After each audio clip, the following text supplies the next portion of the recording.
प्रिय विद्यार्थियों नमस्कार। श्री गणेशाय नमः। मातृ सरस्वती नमः। आज मैं 10वीं वर्ग वालों के लिए फाइनल परीक्षा के लिए जो 6/12/2024 को इंटरनेट पर प्रश्न पत्र आया है उसके प्रश्नोत्तर बताने के दरमियान पहले समापवर्तन संस्कार के बारे में मैं बताना चाहता हूँ। समापवर्तन संस्कार क्या है? समापवर्तन संस्कार है, पहले गुरु के यहाँ विद्यार्थी लोग रहकर पढ़ते थे और वहीं शिक्षा ग्रहण करते थे और उसके बाद जब शिक्षा समाप्त होती थी तो गुरु की आज्ञा से वे घर वापस होने लगते थे। तो घर वापस होने के समय में गुरुदेव उन्हें घर पर रहकर गृहस्थ संस्कार से संबंधित उसमें किस तरह से होशियारीपूर्वक रहते उसके लिए अंतिम उपदेश देते थे। तो वही उपदेश लेकर घर पर आते थे, उसी को समापवर्तन संस्कार कहा गया। उस उपदेश के माध्यम से उन्हें कहा जाता था कि गृहस्थ आश्रम में कैसे रहना चाहिए जिससे कि आपका जीवन खुशहाल होगा। तो वही समापवर्तन संस्कार है। उसमें वे गुरु महाराज कहते थे कि सदा सच बोलना चाहिए, सच्चाई के रास्ता पर ही रहना चाहिए और सही रास्ता पर रहना चाहिए, सच्चाई के रास्ता पर रहना चाहिए। हाँ, थोड़ी तो उस समापवर्तन संस्कार में उपदेश देते थे कि सदा सच बोलना चाहिए, सच्चाई और सही के रास्ता पर रहना चाहिए, अध्ययन से प्रमाद करना चाहिए, गलत काम कुछ भी नहीं करना चाहिए। वही समापवर्तन संस्कार के साथ भेजते थे। तो वही प्रश्नोत्तर है, सो यहाँ लिखा हुआ कैसे लिखिएगा सो बता दिया है, ऊपर लिख दिया है, वैसे लिख लीजिए। गुरु के घर पर शिक्षा की समाप्ति के बाद गुरु से अंतिम उपदेश लेकर घर वापस आना ही समापवर्तन संस्कार है। घर वापस होने के समय गुरु अपने शिष्यों को गृहस्थ जीवन सही और सच्चाई के साथ व्यतीत करने का उत्तम उपदेश देते थे। जैसे सदा सच बोलना चाहिए, धर्माचरण करना चाहिए, अपने अध्ययन से ही प्रमाण करना चाहिए और अपना कर्तव्य का पालन करना चाहिए। यही तो प्रश्न का उत्तर हुआ। उसके बाद अगला प्रश्न है कि मंदाकिनी वर्णन पाठ में श्री रामचंद्र जी ने सीता जी को किन संबोधनों से संबोधित किया है? तो इसके बारे में है क्या, देखिए।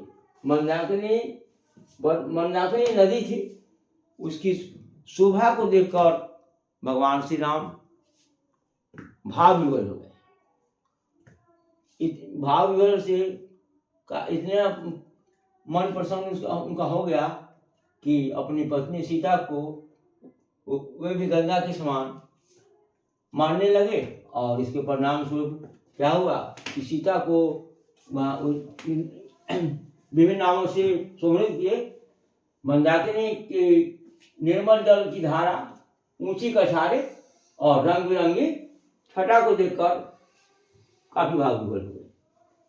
इसके परिणाम स्वरूप उन्होंने सीता को सीते, कल्याणी, शोभने इत्यादि अनेक नामों से संबोधित करने लगे।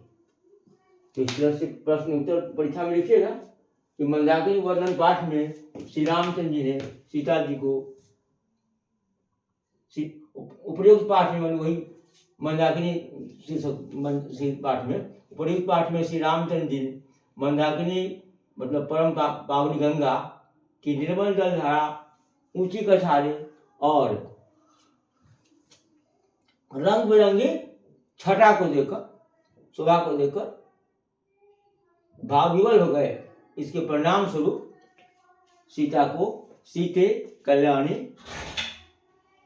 इत्यादि अनेक नामों से संबोधित करने लगे। अगला प्रश्न है पाटलिपुत्र वैभव। पाटलिपुत्र वैभव पाठ का 5 वाक्यों में परिचय दें। 5 वाक्य में परिचय देने के लिए कहा गया है। तो पाटलिपुत्र वैभव में पटना की पुरानी जो बहुत दिनों से विख्याति रही है उसके बारे में वर्णन किया गया है, प्रस्तुत किया गया है।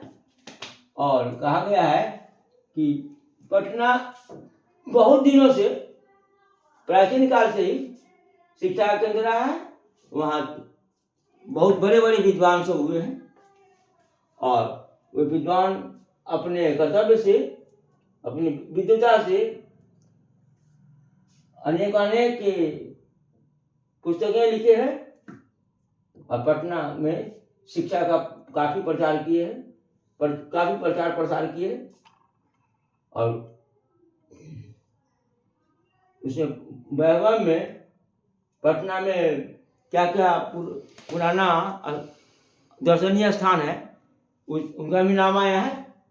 जैसे गोलघर है, संग्रहालय है, पटन देवी है, जैविक उद्यान है इत्यादि दर्शनीय स्थान का उल्लेख है।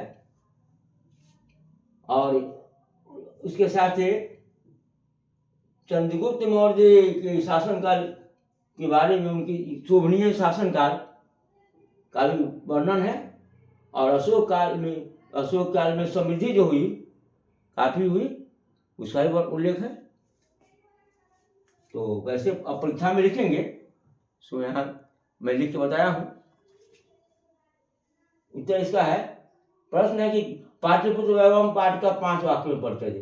तो उत्तर लिखा गया है, उत्तर काव्य मीमांसा काव्य में रचनाकार श्री राजशेखर इसके रचनाकार है।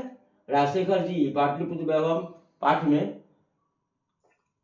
पाटलिपुत्र का शिक्षा का प्राचीन केंद्र बताए हैं। पटना बहुत पुराना केंद्र है शिक्षा का।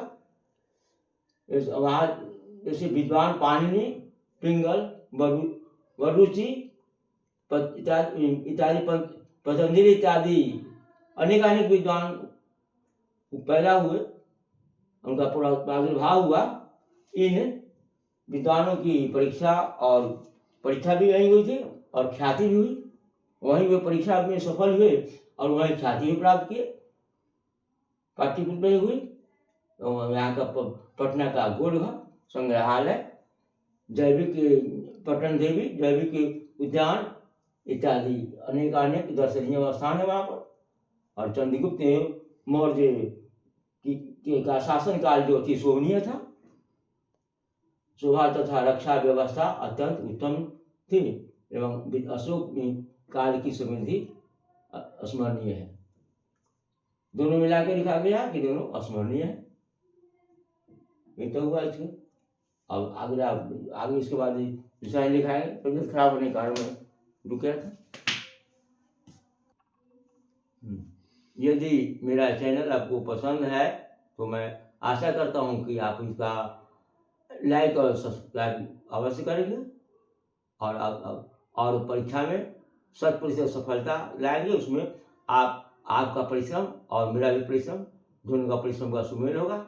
तो मुझे पूर्ण विश्वास है, मैं सरस्वती जी से प्रार्थना करता हूँ कि आप लोग को 100% सफलता मिले।